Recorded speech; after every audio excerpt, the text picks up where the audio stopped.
আমরা প্রথম পর্যায়ের আলোচনায় বেশ কিছু বিষয়ে লক্ষ্য করেছি যে বাংলাদেশ জাতীয়তাবাদী দলের সঙ্গে আমাদের ঐকমত্য কমিশনের পক্ষ থেকে এবং সংশ্লিষ্ট কমিশনগুলোর পক্ষ থেকে যে সমস্ত সুপারিশ দেওয়া হয়েছে বেশ কিছু বিষয়ে সামঞ্জস্য আছে, বেশ কিছু বিষয়ে মত ভিন্নতাও আছে।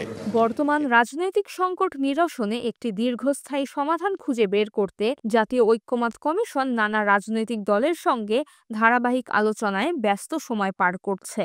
এই আলোচনার মধ্যে উঠে এসেছে নতুন কিছু প্রস্তাব, যা আলোচনাকে আরও ফলপ্রসূ ও অর্থবহ করে তুলতে পারে বলে মনে করছেন সংশ্লিষ্টরা। এমনই তথ্য দিয়েছেন জাতীয় ঐক্যমত্য কমিশনের সহসভাপতি ও বিশিষ্ট রাজনৈতিক বিশ্লেষক অধ্যাপক আলী রিয়াজ।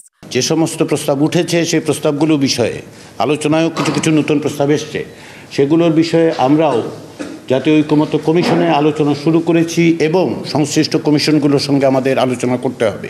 মূলত গত রোববারে ২০ এপ্রিল স্থগিত হওয়া বৈঠকের ধারাবাহিকতায় এই বৈঠক আবারও শুরু হয় সকাল ১১টা থেকে।